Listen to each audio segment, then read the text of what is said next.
يا من صليت بكل الأنبياء، يا من في قلبك رحمة للناس، يا من ألفت قلوبا بالإسلام، يا حبيبي يا شافعي يا رسول الله، بأمي وأبي فديتك سيدي، صلاة وسلام عليك يا نبي. Assalamualaikum warahmatullahi wabarakatuh. Puji syukur atas rahmat Allah Subhanahu wa Ta'ala, berkat rahmat dan karunia-Nya sehingga video ini dengan berjudul Biografi Imam Al-Ghazali dapat selesai. Video ini dibuat dengan tujuan memenuhi tugas PAI dan BP kelas 10 SMA. Selain itu, saya ini bertujuan untuk menambah wawasan yang melihat video ini tentang biografi Imam Al-Ghazali. Saya menyampaikan ucapan terima kasih kepada Bapak Nur Khalid Mawardi selaku guru PAI dan BP. Berkat tugas yang diberikan kepada saya ini dapat menambah wawasan berkaitan dengan materi yang diberikan kepada saya. Saya juga mengucapkan terima kasih yang sebesar-besarnya kepada semua orang yang telah menonton video saya. Saya di sini memiliki 3 poin. Yang pertama, riwayat hidup Imam Al-Ghazali. Yang kedua, pendidikan Imam Al-Ghazali. Dan yang ketiga, karya-karya Imam Al-Ghazali. Nah, yang pertama, riwayat hidup Imam Al-Ghazali. Nama lengkapnya Abu Hamid bin Muhammad bin Ahmad Al-Ghazali, lebih dikenal dengan Al-Ghazali. Dia lahir di kota kecil yang terletak di dekat Tus, Provinsi Khorasan, Republik Islam Irak pada tahun 450 Hijriah atau 1058 Masehi.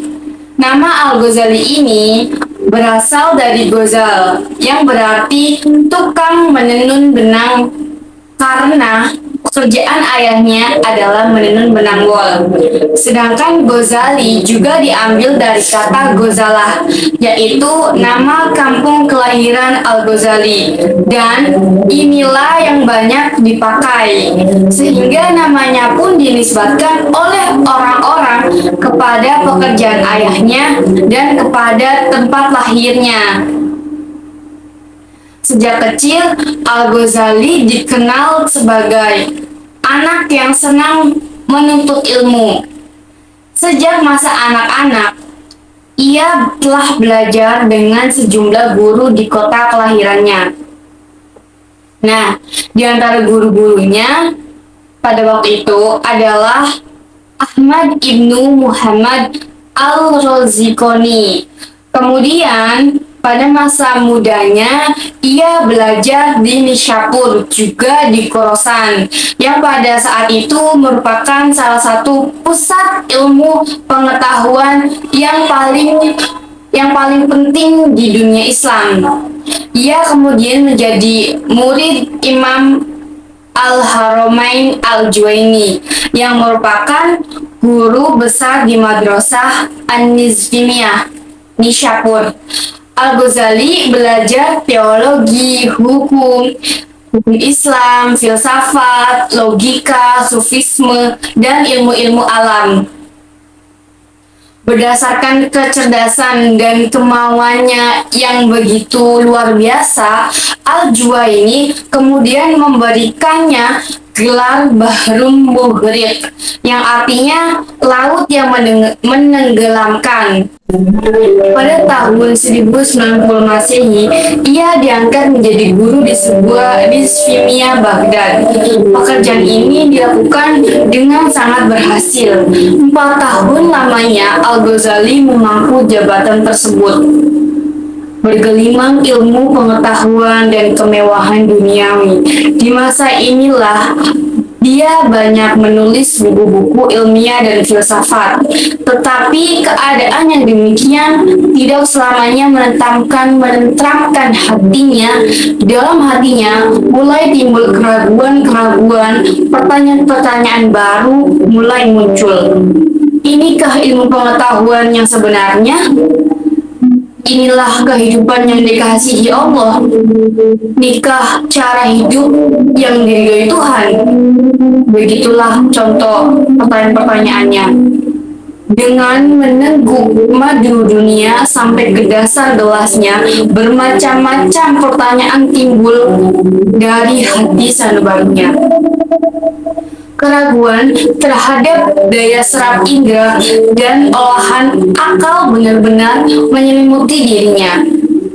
Akhirnya, dia menyingkir dari kursi kebesaran ilmiahnya di Baghdad menuju Mekah, kemudian ke Damaskus dan tinggal di sana untuk beribadah. Dari Damaskus, ia kembali ke Baghdad dan kembali ke kampungnya di Tus. Di sini ia menghabiskan hari-harinya dengan mengajar dan beribadah sampai ia dipanggil Tuhan ke hadiratnya pada tanggal 14 Jumadil akhir tahun 505 Hijriah 1111 Masehi. Dalam usia 55 tahun dengan meninggalkan beberapa anak perempuan, dan ada juga yang mengatakan bahwa beliau meninggal usia 54 tahun. Yang kedua, pendidikan Imam Al-Ghazali. Al-Ghazali sejak kecil telah pandai berbahasa Arab dan Parsi. Ia kemudian belajar mengenal ilmu usuluddin, ilmu mantik, ilmu usul fikih, filsafat, dan mazhab-mazhab besar Islam. Selepas itu, ia melanjutkan pendidikan di bidang ilmu fikih di Jarajan. Kemudian, Al-Ghazali mendapat gelar kehormatan Hujatul Islam atas pembelaannya yang mengagumkan terhadap agama Islam, terutama terhadap kaum batiniah dan kaum filosof. Sosok Al-Ghazali mempunyai keistimewaan yang luar biasa. Dia seorang ulama, pendidik, ahli pikir dan ilmunya dan pengarang produktif. Nah, yang ketiga yaitu tentang karya-karya Imam Al-Ghazali. Setengah abad dari usia Imam Al-Ghazali dalam abad ke-5 Hijriah dan hanya kurang lebih 5 tahun. Itulah masa hidup Imam Al-Ghazali yang dihabiskan beberapa lama di Khorasan, Irak, Baghdad, Irak, Damaskus, Al-Quds, Mekah, Madinah, serta kota-kota lain, tempat persinggahan dalam pengembaraannya yang panjang untuk memenuhi tuntutan spiritualnya. Inilah beberapa karya-karya tulisnya yang meliputi berbagai disiplin ilmu pengetahuan. Berikut beberapa warisan dari karya ilmiah yang paling besar pengaruhnya terhadap pemikiran umat Islam. Yang pertama ada Maqasid al-Falsafah, karangan pertama yang berisi tentang masalah-masalah filsafat. Yang kedua ada Tahfifut al-Falsafah, karangan ketika jiwanya dilanda keraguan.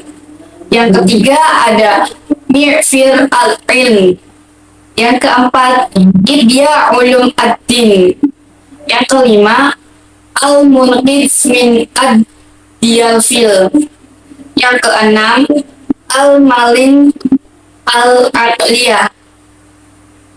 Yang ketujuh Mishkat al-Anwar, pembahasannya tentang akhlak tasawuf. Yang kedelapan Minhaj al-Abidin. Yang kesembilan, al-iqtisad fi al-i'tiqad. Yang kesepuluh, ayyuha al-walad. 11, al-mustashfa. Yang ke-12, iljam al-awam an al-kalam, tentang perkataan Tuhan kepada manusia. Yang ke-13 atau yang terakhir, nizam al-amal, tentang akhlak amal seseorang. Itu adalah beberapa karya-karya yang diwariskan oleh Imam Al-Ghazali. Dan saya akan memberikan sedikit cerita tentang suatu peristiwa sebelum Imam Al-Ghazali meninggal dunia. Pada detik kewafatannya, sebuah peristiwa indah terjadi. Abul Faraj bin Al-Juzi dalam kitab As-Sabat Indal Mamad memaparkan cerita dari Imam Ahmad, saudara kandung Imam Al-Ghazali. Suatu hari, persisnya Senin 14 Jumadil Akhir 505 Hijriah, saat terbit fajar, Imam Al-Ghazali mengambil wudhu, lalu menunaikan sholat subuh. Usai sembahyangnya, Al-Ghazali berkata, "Saya harus memakai kain kafan." Lalu ia mengambil, mencium dan meletakkan kain kafan tersebut di kedua matanya. Selanjutnya, Imam Al-Ghazali berucap, "Saya siap kembali ke hadiratmu dengan penuh ketaatan dan kepatuhan. Sam'an wa ta'an lidukhuli alal mulk." Ia pun meluruskan kedua kakinya menghadap arah kiblat, lalu kembali kepada sang kekasih untuk selama-lamanya. Innalillahi wa inna ilaihi raji'un. Imam Al-Ghazali wafat pada 19 Desember 1111 dan dikebumikan di desa Tabran, kota Tus. Proses wafatnya yang tenang, damai, dan indah mencerminkan kualitas kehambaannya selama hidup. Kepergiannya ditangisi para ulama, murid-muridnya, dan jutaan umat Islam. Imam Al-Ghazali mewariskan ratusan karya tulis, teladan, dan keilmuan yang tak lekang oleh zaman, mewariskan ilmunya oleh zaman gitu. Nah, ini adalah kesimpulan dari pemaparan biografi Imam Al-Ghazali. Abu Hamid Muhammad bin Muhammad Al-Ghazali At-Tushi Asy-Syafi'i lahir di Tus 1058 atau 450 Hijriah, meninggal di Tus 1111 atau 14 Jumadil Akhir 505 Hijriah, umur 52 sampai 53 tahun, adalah seorang filosof dan teolog Muslim Persia yang dikenal sebagai Al-Ghazali di dunia barat abad pertengahan. Ia berkunia Abu Hamid karena salah seorang anaknya bernama Hamid. Gelar dia Al-Ghazali At-Tushi berkaitan dengan ayahnya yang bekerja sebagai pemintal bulu kambing, dan tempat kelahirannya yaitu Ghazala di Bandar Tush, Khorasan, Persia, Iran.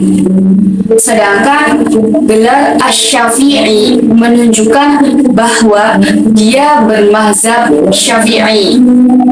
Ia berasal dari keluarga yang miskin. Ayahnya mempunyai cita-cita yang tinggi, yaitu ingin anaknya menjadi orang alim dan soleh. Imam Al-Ghazali adalah seorang ulama, ahli fikih, ahli filsafat Islam yang terbuka, yang banyak memberi sumbangan bagi perkembangan kemajuan manusia. Ia pernah memegang jabatan sebagai naib konselor di Madrasah Nazamiyah, pusat pengajian tinggi di Baghdad. Mungkin itu aja kesimpulan dari pemaparan biografi Imam Al-Ghazali. Ini adalah hikmah yang saya ambil dari biografi Imam Al-Ghazali dan tema tugas saya adalah pemaparan teknologi. Hikmah dari biografi Imam Al-Ghazali adalah bersungguh-sungguhlah engkau dalam menuntut ilmu. Jauhilah kemalasan dan kebosanan, karena jika tidak demikian, engkau akan berada dalam bahaya kesesatan. Hikmah dari pemaparan teknologi bagi perkembangan zaman, gunakanlah teknologi dengan sebaik mungkin dan janganlah engkau sesekali untuk menyalahgunakan teknologi ini. Mungkin hanya itu saja hikmah-hikmah yang saya ambil dari tugas saya ini. Saya juga memiliki pesan untuk para pelajar Nusantara dalam menggunakan teknologi. Teknologi digital harus digunakan dengan bijak agar semakin bermanfaat. Selain itu, manusia juga perlu beradaptasi mengikuti perkembangan zaman agar bisa memanfaatkan teknologi dengan baik. Itu adalah pesan saya untuk para pelajar Nusantara. Sekian pemaparan video tentang Imam Al-Ghazali. Saya menyadari bahwa dalam pembuatan video dan penyampaian masih melakukan banyak kesalahan. Oleh karena itu, saya memohon maaf atas kesalahan dan ketaksempurnaan yang kalian temukan dalam video saya ini.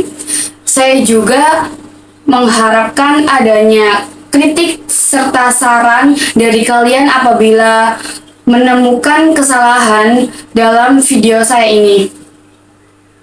Subhanakallahumma bihamdika asyhadu an la ilaha illa anta astaghfiruka wa atubu ilaik. Wabillahi taufiq wal hidayah. Wassalamualaikum warahmatullahi wabarakatuh.